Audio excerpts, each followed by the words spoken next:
학습윤리. 안녕하세요. 연구윤리 손교수입니다. 대학생, 대학원생이라면 꼭 알아야 할 학습. 연구윤리는 익숙해도 학습윤리는 낯선 분들 분명 있을 거예요.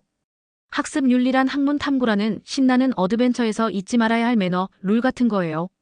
멋있게 말하면 학문적 양심. 초보 연구자 딱지를 뗀 지 얼마 안 된 학생들에게도 엄격하게 적용되는 윤리 강령이랍니다. 에이, 설마 나한테까지?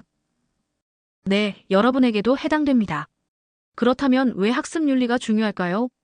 우리가 하는 학습 활동 하나하나가 개인적인 만족, 학점 획득에만 머무르는 게 아니기 때문이죠. 우리 자신은 물론 동료, 선후배에게까지 영향을 미쳐요. 더 나아가 사회 전체에도 영향을 줄 수 있다는 사실. 왜 학습윤리를 어기게 될까요?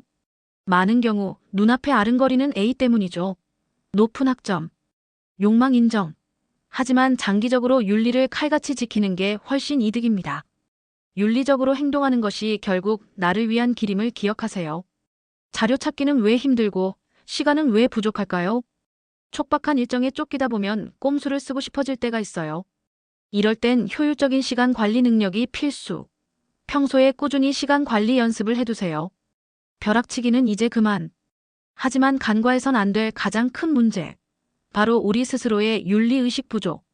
이 정도 짜깁기는 괜찮겠지? 라는 아니란 생각은 금물. 자신도 모르게 습관처럼 저지르는 경우가 많아요. 더 심각한 건 이런 문제의식 부족에는 대학 사회의 무관심도 한몫한다는 사실. 뜨끔하신 분들 분명 있을 겁니다. 어떤 행동들이 학습 윤리 위반에 해당될까요? 첫 번째, 표절. 남의 아이디어를 훔쳐 쓰는 도둑. 타인의 창작물을 출처 표시 없이 몰래 가져다 쓰는 행위는 절대 안 됩니다. 충격적인 사실 하나. 예전에 자기가 썼던 글을 동의 없이 또다시 사용하는 자기 표절도 문제입니다. 두 번째, 짜깁기. 인터넷 검색 몇 번으로 얻은 자료들을 여기저기서 끌어모아 대충 짜깁기해서 보고서랍시고 제출하는 행위. 아마도 많은 학생들이 한 번쯤은 생각해보거나 경험해보셨을 텐데요. 절대 안 됩니다. 세 번째, 대리 작성. 과제하기 너무 귀찮다고 친구에게 대신 해달라고 부탁하는 행위. 당연히 부정행위. 적발시 상상하기도 싫네요. 이외에도 아이디어 도용, 중복 제출, 과제 사고 팔기, 팀플 모임 승차, 불법 파일 공유 등 생각보다 훨씬 다양한 위반 사례들이 우리 주변에 도사리고 있습니다. 그렇다면 이러한 문제들을 뿌리 뽑으려면 어떻게 해야 할까요? 정답은 학습 윤리 교육 강화. 뻔한 이야기라고 생각 마세요. 올바른 글쓰기 방법과 건강한 학습 태도를 기르는 것은 성공적인 대학 생활의 필수 조건입니다. 소잃고 외양간 고치는 사후 처방보단 미리미리 예방하는 교육이 훨씬 효과적입니다. 다음 단계로 연구 윤리에 대해 알아볼까요?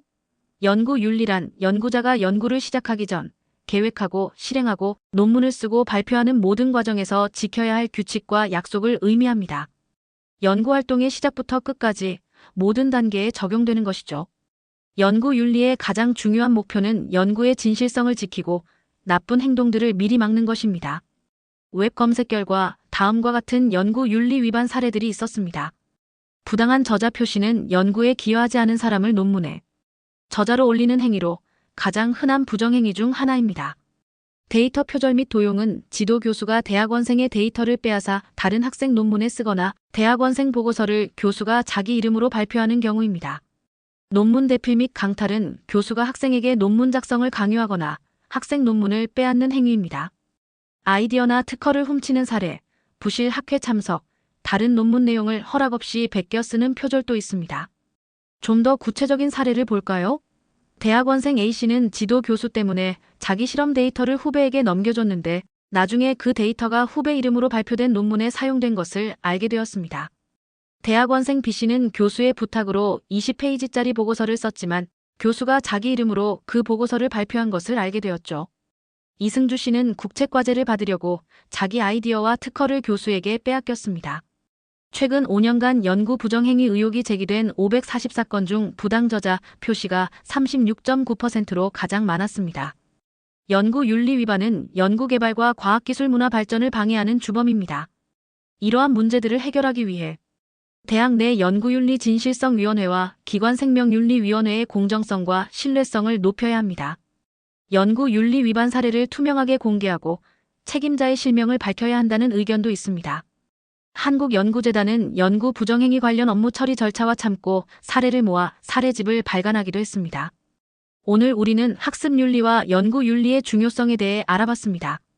윤리적인 연구는 곧 훌륭한 연구로 이어진다는 사실을 잊지 않으셨으면 합니다. 시청해주셔서 진심으로 감사합니다.